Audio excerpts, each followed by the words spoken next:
방재승 우리 위원장님께서 지난 4월 30일 날 어나운스를 하신 내용을 그대로 캡처해서 다시 요청해서 받았습니다. 잘라서 다 보여드리려고 가져왔는데요. 이렇게 논문 공모를 하셨죠. 여러 가지 의미가 있는데 오늘 말씀드린 것은 한 사람의 연구자로서 이 공모에 응할 것임을 밝히는 자리이기도 하고, 또 이 응하는 것의 의미가 어떤 것이고 어떤 어려움과 어떤 의미가 있는지에 대해서 좀 말씀드리고자 합니다. 여러 가지 얘기가 앞에 있었지만 이 연구 주제, 그러니까 의사수 추계라고 하는 게 과연 가능한 건지, 정확한 추계라는 게 가능한 건지 이런 얘기가 논란이 얼마든지 있을 수 있습니다만은, 그리고 이게 결과 변수가 아니고 독립 변수일 수도 있다는 인터뷰 기사도 봤는데 틀린 얘기가 아닙니다만, 정확한 이해는 저는 방재승 위원장님의 고민을 제가 잘 이해했다면 이건 쇼팽 콩쿠르에서 일종의 지정곡 같은 거거든요. 마음에 드는 곡이든 마음에 안 드는 곡이든 선택의 여지가 없습니다. 그리고 참전해야 될 의무도 없습니다. 어떤 연구자도 강제 동원되는 게 아닙니다. 방재승 위원장님께서는 우리 한국에, 그리고 국제사회의 연구자들께 하던 연구를 잠깐 멈추시고 우리 한국에 대란이 일어난 그 이슈가 된 이 연구에 집중해 주십시오. 그래서 이 연구에 시간을 좀 써주십시오. 저희가 최선의 데이터를 만들어드리겠습니다. 이렇게 요청한 거라고 생각합니다. 그래서 이 지정곡은 원래 좋아하던 분한테 유리하겠지만 좋아하던 곡이 아닌 분들도 갑자기 연습해서 이제 나오고 싶다면 나오는 거죠. 그래서 이것이 아웃컴 베리어블, 결과 변수로 사용된 것의 적절성에 대해서는 더 이상 논란을 할 이유가 없습니다. 그분들은 그냥 그분들끼리 서로 얘기하시면 되는 것이고 여기에는 참전하지 않으시면 됩니다. 근데 이제 협조와 관심을 가져주시면 감사하겠습니다. 이렇게 말씀드렸는데, 저도 작년 7월달, 6월 7월달쯤에 국회 토론회에서 이 주제로 자료 분석 요청을 받았고 그 분석을 하는데 일주일 정도 소요를 했거든요. 일주일 내내 한 건 아니고 이제 다른 일 하는 사이사이에 이제 한 건데 해서 발표를 했는데, 제 결과는 레인지가 일정하게 좀 부족하게 나오는 그 가정도 있고 안 부족한 가정도 있는데, 확실한 것은 2050년 넘으면 남아돈다는 것이 확실했습니다. 그래서 제가 그때는 이제 너무 여러 가지 스토리를 보여주기 힘들어서 제일 가능성이 높아 보이는 스토리를 한 개만 주로 좀 보여드리긴 했는데, 그 점은 뒤쪽에서 이따 시간이 되면 보여드리겠습니다. 이렇게 첫 번째 내용이 이거죠. 우선 우리나라의 국민들이 원하시는 의료 시스템, 의료 서비스의 모습이 어떤 건지 그런 것들을 국민들께 요청을 하셨습니다. 그래서 의사를 제외한, 의사 가족들을 제외한 일반 국민들께서 원하는 의료 서비스, 만족스러웠다면 그게 지속되길 바라는 모습, 만족스럽지 못했다면 어떻게 개선되길 바라는지 그 모습. 제가 예상컨대 가장 빈도가 높을 것으로 예상되는 건 3분 진료 더 이상 좀 안 했으면 좋겠다. 우리 아버지가 돌아가시기 전에 의사와 나눴던 대화의 시간이 너무 짧았던 것에 대한 후회, 이런 것에 관한 것들이 이제 모든 국민들에게 쌓이고 쌓여 있었을 것 같고, 그 의사 수를 늘리면 그게 늘어날 것 같다는 생각을 들게 만드는 일이 생겼고, 윤석열 대통령께서 의사 수를 늘리겠다고 하니까 90% 가까운 열광을 보였던 것 같습니다. 불과 한 달 반 후에 이렇게 참패를 하는 선거 결과가 나오기 전까지 이만큼 파퓰리즘으로 그게 메시지가 강력했다는 것은 무엇이냐면, 기존의 의료 서비스가 국민들한테는 매우 실망스러운, 우리 여기 의사 선생님들이나 전공의 선생님들한테 매우 자랑스러운 전 세계 최고의라는 수식어를 자주 쓰시는데, 국민들께는 정반대도 있다는 것을 잘 인지해 주셨으면 하는데, 저는 아마 이 공모가 재밌게 나올 것 같거든요. 어떠한 조작도 가능하지 않은 방식으로 방재승 위원장님께서 요청하셨다고 생각이 들고, 소비단체의 많은 참여와 오히려 공정한 진행을 위해서 더 적극적인 역할을 요청도 하신 걸로 알고 있습니다. 5월 14일 기대됩니다. 시나리오가 없이 이제 진행이 될 때 시간 문제 이런 문제 같은 것 중에 하나가 처음에 이제 얘기 드릴 수 있는데, 제가 그 코로나 때문에 갑자기 원래 코로나 연구를 하던 사람이 아닌데 그때 연구년으로 하버드에 가 있었습니다. 그래서 원래 하던 연구를 할 수가 없는 락다운 상태에 놓여서 오피스에도 못 가고 이런 상태가 되어서 빨리 그걸 해결하고 싶어가지고 빨리 오피스 가서 내가 하고 싶었던 연구를 하고 싶어서 이 락다운을 풀기 위해서 한국이 그때 잘했던 이것이 무엇인지를 마침 또 하버드에서 발표도 요청받아서 열심히 해서 발표를 했고, 발표한 것 내용을 바로 투고해서 출판을 했습니다. 출판하는데 제출하고 출판 억셉트까지 일주일 걸렸거든요. 다른 의미로 말하면 시간이 부족하다고 생각하는 연구자들이 있을 겁니다. 그러나 이 주제의 국제적인 심각성을 인지하고 있는 BMJ 같은 저널들도 있고 그렇기 때문에 신속 심사하실 거라고 생각합니다. 그리고 방재승 위원장님께서 아마 몇 개, 10여 개 정도의 유수의 중요한 저널들의 에디터인 치프들에게 아마 이메일을 보내셔서 이 주제에 관한 신속 심사 요청이 있을 거라고 생각합니다. 반응하실 거라고 생각하고요. 이것처럼 국민들 시나리오가 왜 중요한지를 잠깐 말씀드리자면요. 이 상태에서 아무것도 변화가 없게 되는 상태로 그냥 가면은 의사수를 늘리면 어떻게 되는지 한 가지 말씀을 좀 드려보면요. 지금 지난 10년 사이에 정부의 그 발표는 마치 지난 10년 사이에 의대 정원 동결, 뭐 10년이 아니라 수십 년간 동결 이렇게 말하고 있어서 의사 수가 똑같은 것처럼 착각되게 발표하고 있지만 지난 10년 사이 2만 명의 의사가 늘었습니다. 은퇴하는 의사의 입학 정원은 2,000명대고 그리고 지금 들어오는 의사들은 의대생들은 3,000명대에 입학하기 때문에 1,000명씩 매년 증가하는 건데요. 그리고 또 은퇴하는 의사가 줄기 때문에 점점 건강해지면서 이쪽 보시면 이제 나이가 많으신 층의 의사들의 숫자가 늘어나는 걸 볼 수 있습니다. 은퇴하는 연령이 점점 뒤로 연기되면서 생기는 현상인데 그래서 1,000명 이상씩이 아니라 2,000명 뭐 이렇게 10년 들어서 2만 명이 늘은 건데요. 이 늘어난 의사가 어디로 갔는지 의사 수 늘리면 지역 의료가 이제 강화될 거라고 생각하는 게 이제 정부의 가정이었죠. 근데 실제로 보면은 이게 메디컬 서비스 웨이티드인데 니드의 웨이티드인데요. 보면 이제 고령화된 분들의 의료 서비스 양이 더 많지 않습니까? 그걸 웨이팅 한 건데 웨이팅 한 걸 보면은 서울은 확 늘었는데 이제 지방은 하나도 안 늘었습니다. 다시 말해서 자연 실험이 이렇게 된 걸 보면 이제 인공적으로 의대 정원을 늘려서 의사 숫자를 2035년에 10,000명까지 만든다고 하면 그 10,000명이 어디로 갈지를 잘 보여주는 거죠.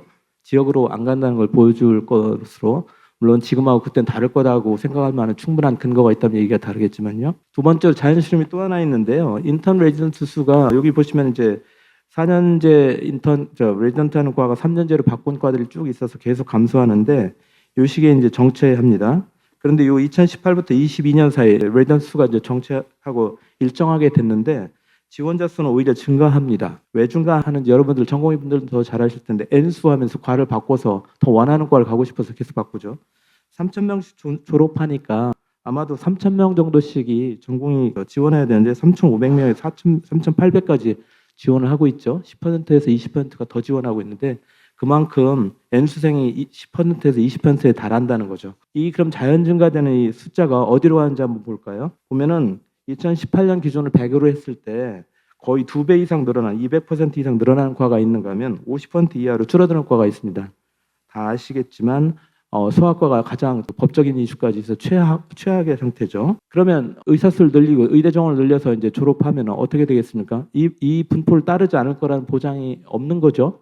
다른 할 만한 그런 근거가 있지 않는 한. 그래서 그냥 그대로 의대 정원만 늘려서는 시나리오를 새롭게 쓰지 않으면 의료 개혁을 하지 않은 채로 숫자만 늘리는 것으로는 어떠한 원하는 결과가 나오지 않을 것이다. 이걸 보일 수 있는데 또 하나의 이 얘기는 여기 보면 이제 여러 해 동안에 모든 OECD 국가들 보면 GDP 대비 퍼센트로 본 의료비 증가율이 아까 박형욱 교수님 잠깐 언급하셨는데 이게 거의 플랫이에요. 개마고원처럼 다 이제 반듯반듯하죠. 안 변하거든요. 다른 영역에 쓰는 돈하고 의료비에 쓰는 돈하고 비율이 비슷비슷한 건데 뭐 놀랍지 않죠. 그게 정상적으로. 한국 거 보세요. 쫙 올라가고 있죠.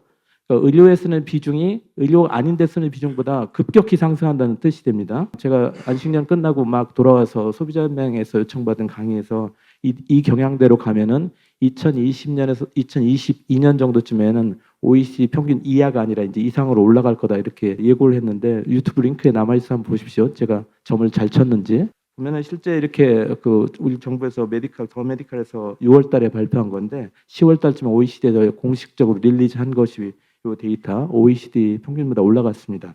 그런데 이걸 보고하시는 분이 굉장히 유명해지신 정영선 교수세요. 정영선 교수가 여러분의 뭐 적처럼 돼 있을 텐데요. 정영선 교수께서 올바르게 잘 여러분을 그 가이드해 주신 게 있는데 2030년에는 이게 GDP 대비 16%가 될 거라고 예고해 주셨어요. 그냥 점친 게 아니고 이분은 이걸 계속 OECD에 보고하시는 분이거든요. 이대로 된다는 것, 16% GDP가 된다는 것은 미국 아까 그 앞으로 들어가 보면요. 미국이 지금 그 정도인데 아까 미국의 단점도 많지만 이 상황을 맞았을 때 미국에서 행위별 수가에 대한 대단한 손질을 하기 시작하면서 가치 기반 의료로 건강이 향상되는 것에 대해서 페이하는 방식으로 바꾸면서 이 행진을 멈춰서 이 이전에는 엄청난 속도로 한국처럼 올라가고 있었습니다. 여러분들한테 가치 기반 의료 나쁜 것처럼 여러분이 적처럼 생각하시는 박민수 차관님께서 가치 기반 의료 하시겠다고 3월 18일 날 발표하시는 바람에 그것은 그냥 아마도 나쁜 것일 것이다 이렇게 여러분들 생각하실 건데 제가 감히 제 그 목숨을 걸고 말씀드리자면 그렇지 않습니다. 다시 한번 오늘 제가 오다가 유튜브를 보면서 왔는데 의료사회주의라는 표현이 그전에 의사사회에서는 매우 부정적인 것으로 표현되는데 오늘은 뉴트럴하게 그리고 어쩌면 가야 될 가능성의 사회의 모습의 하나로 얘기되는 김태현 교수님 강의에 좋은 강의에 질문으로 하시는 우리 서울대 교수님 얘기를 들었는데 이거는 제가 제대로 들었나 하는 생각이 들었는데 아마 제대로 들었다면 가치 기반을 이어도 똑같은 맥락에서 의료사회주의란 가치 나쁜 것처럼 보였지만 CMC 전공의들이 낸 팜플렛 읽어보진 않았는데 가치 기반으로 나쁜 거라고 썼다고 하던데 다시 한번 잘 공부해 보십시오. 그러면은 여러분들 도와줄지도 모른다는 생각을 하고 한번 뉴트럴하게 보시면요. GDP 대 16%를 올라가지 않게 막는 방법, 미국이 성공했던 그 방법이 뭐냐면 성공하지 않았을 때 이대로 지속된다고 했을 때 우리가 어디선가 6%를 더 GDP 다른 분야에서 가져와야 되지 않습니까? 어디서 가져올 수 있을까요?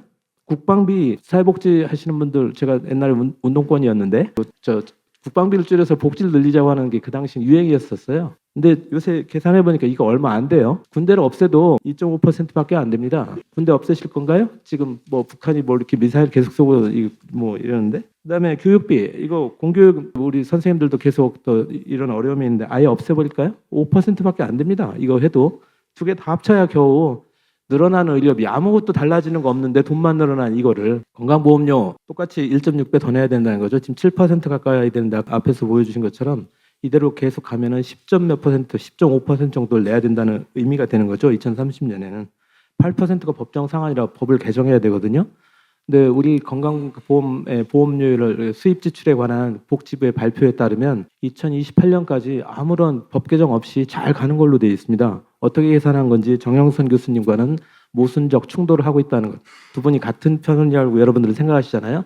같은 편 내에서 계산을 한쪽이 잘못한 것이 확실하다.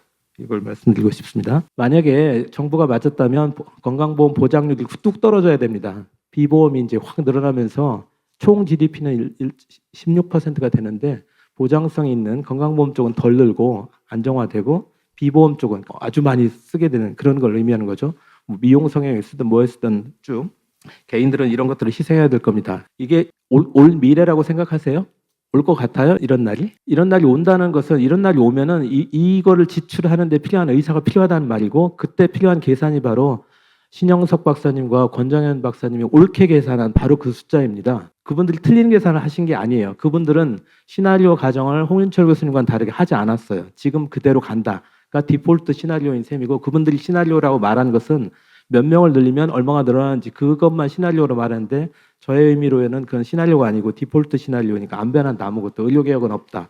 이랬을 때 필요한 의사 수고 그 필요한 의사 수를 조달하라고 이 16%를 할 겁니까? 아니면 이 일은 옳지 않을 거기 때문에 그 의사 수는 필요하지 않을 거라고 생각하고 필요하지 않은 상황을 만드는 의료개혁을 하고 그러한 의료개혁이 된 상황에서 의사 수가 남는지 부족한지 그걸 계산하는 게 옳은 것 같습니까? 저는 이제 이거 당연히 하고 해야 된다고 생각하시는 게 일반적이죠. 그게 상식이잖아요. 방재성 교수님께서 이 연구 공모를 내실 때 바로 그 점을 잘 말씀하셨다고 생각 들고요. 그래서 좋은 연구를 한다는 거는요. 연구자 입장에서 이제 다시 한번 돌아가 보겠습니다.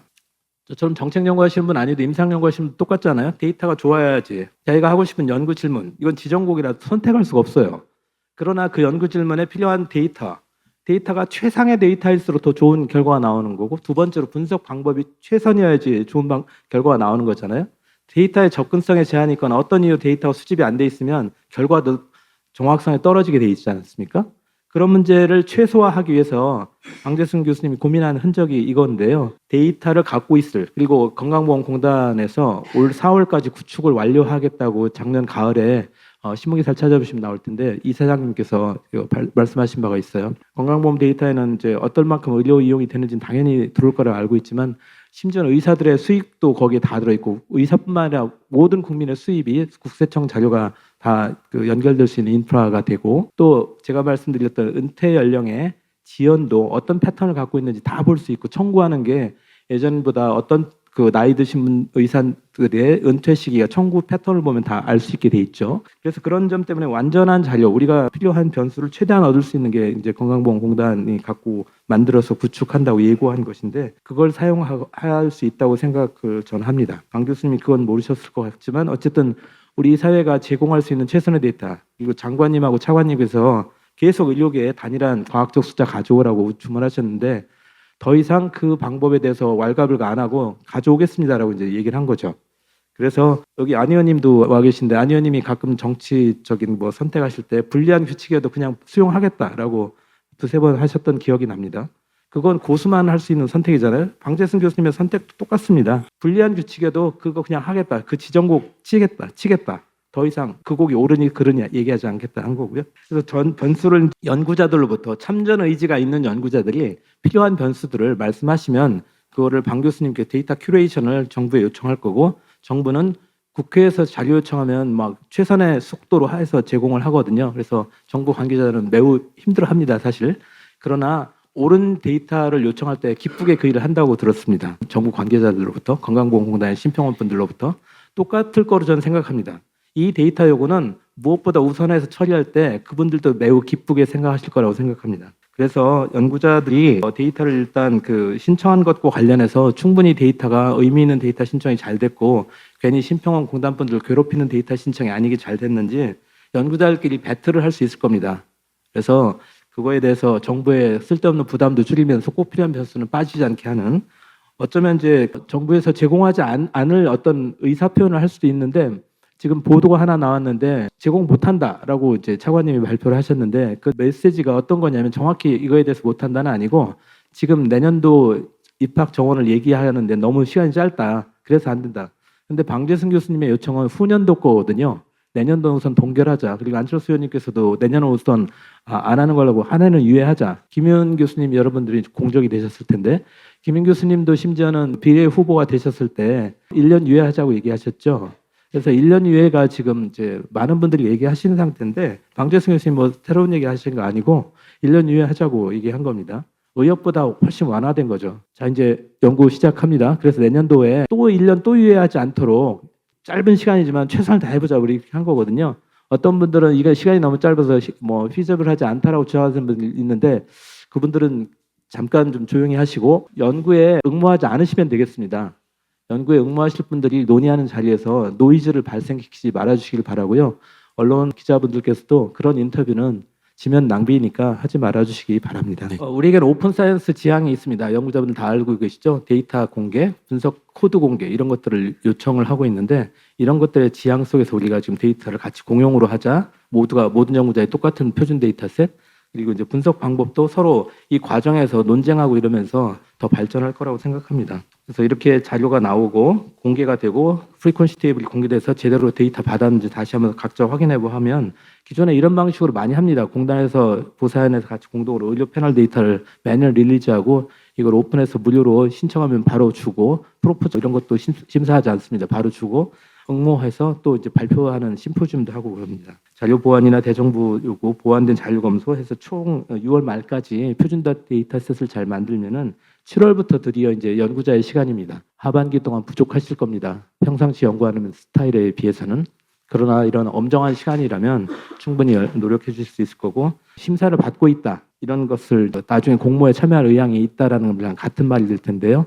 잘해서 억셉트 되면 공모에 들어갈 거다라고 하는 거를 방재승 교수님께 알려주시면 어느 정도 내년도 초에 나올 거다. 3편이 나올지 10편이 나올지 100편이 나올지 대략 가늠할 수 있겠지 않습니까? 제 경험을 말씀드리면요. 제가 코로나 연구하던 사람이 아니었어요. 그런데 아까 말씀드린 그런 이유로 코로나 연구를 갑자기 해서 발표했다고 그랬지 않습니까?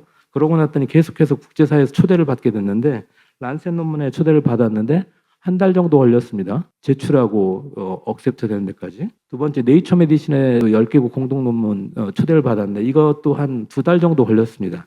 제출하고 억셉트 되기까지.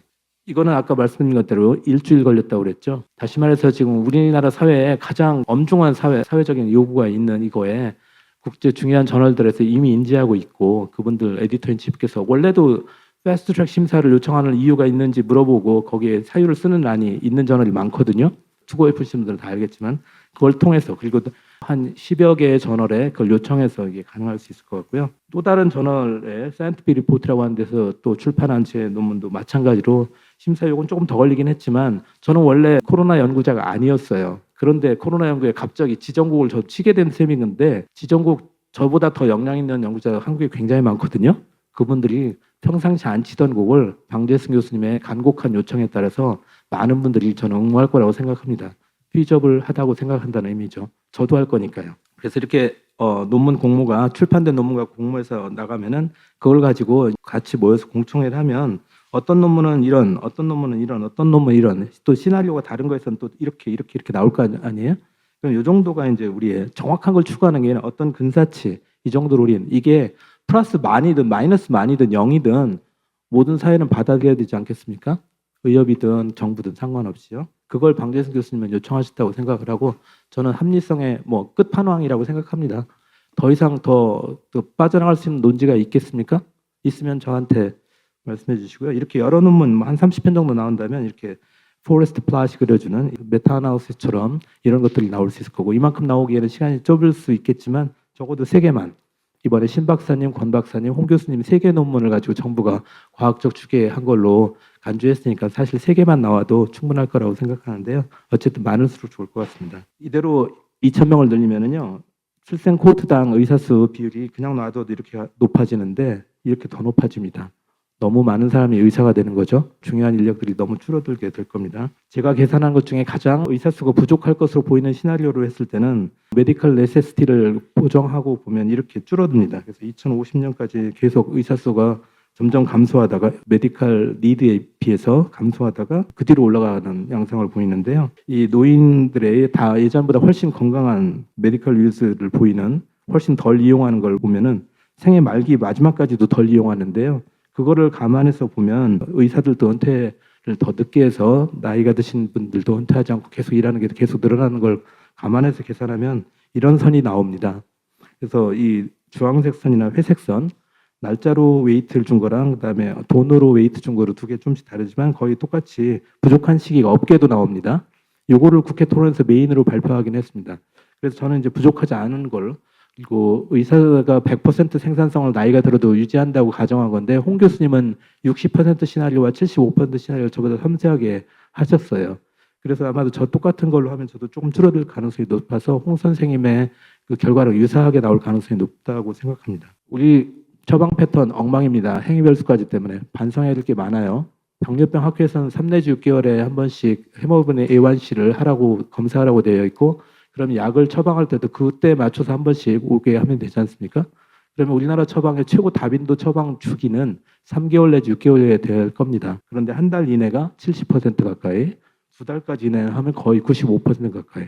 이게 정상입니까? 아까 김태형 교수님 계시는데 너무 놀라실 것 같은데요. 이런 게 정부의 행위별수까지라고 하는 잘못된 인센티브가 이렇게 만든 것도 사실이지만 거기에 저항하지 않고 순응한 방 교수님이 대국민 사과에서 말씀하신 순응한 우리 의사들도 잘못이고요. 그 의사들을 계속 따라가는 전공의 학생들도 똑같이 한다면 잘못이 계속되는 걸 겁니다. 끊어야 되겠죠. 연계 끊어진다면 녹색으로 올라가게 되는데요. 당장도 바로 이 끊어지는 효과는 1년 이내에 나오는데 미국의 뉴잉글랜드 저널 메디신에 보면 20%가 절감되고 우리나라 안성의 의료사협이라는 데서 한 연구, 그 심평원에서 한 독자적인 연구에 보면 20%를 절감하는 걸로 되어 있습니다. 그러면 의사 수가 훨씬 늘어나는 효과가 생기는데 그 비율로 치면은 이때 이 벌써 아까 처음에 얘기한 나중에 이제 증가되는 숫자가 당장 그러니까 의사 수 10,000명 증원을 해서 2,000명씩 증가하는 그 효과가 즉시 나타납니다. 다시 말해서 여러분이 나쁜 것일 거라고 아까 차관님이 발표하셔서 그렇게 생각하는 그 가치 기반 요구가 제대로 여러분들이 원하는 가치와 국민들이 원하는 가치가 일치되게 해서 페이먼트 되는 구조로 바로 간다면은 내년부터 여러분들이나 의사나 환자나 다 이익을 볼 수 있게 됩니다. 나머지는 좀 그냥 생략하고 지금 이런 엄청난 전쟁을 치르고 있는데 2,000명 늘렸다고 하죠. 그랬을 때 메디컬 네세시티를 반영한 그거의 의사 수 비교해 보면요. 아까 제가 가장 덜 필요한 숫자 시나리오로 했을 때 늘린 것과 줄인 것, 안 늘린 것, 늘린 거는 점선이고 그대로 놔두는 건 실선인데요. 거의 겹쳐 있죠. 전체로 보면 이 난리가 주는 결과가 미미하다는 걸 의미합니다. 너무 싸우지 말고 이렇게 될 수도 있고 저렇게 될 수도 있는데 우리가 볼륨 베이스에서 밸리 베이스로 간다면 여러분들이 나쁜 거라고 생각하는 그거를 차관님이 발표하셨는데 그걸 우리 같이 머리를 맞대고 잘 디테일을 구현해낸다면요. 국민들도 바로 내년부터 여러분들도 필수 의료 의사들이 페이 받는 것도 훨씬 당장 나아지고 할 수 있고 의사 수도 훨씬 이제 필요 의사 수를 굉장히 적게 할 수 있을 겁니다. 제 생각에는 0에서 500 사이 어쩌면 마이너스 나올지도 모르겠고 저도 궁금합니다. 홍 선생님하고 같이 참전하기로 했거든요. 전 매우 기쁘고 홍 선생님한테 배우면서 같이 한 논문으로 출판해서 응모해서 저희가 1등 따올지도 모르겠습니다. 열심히 하겠습니다.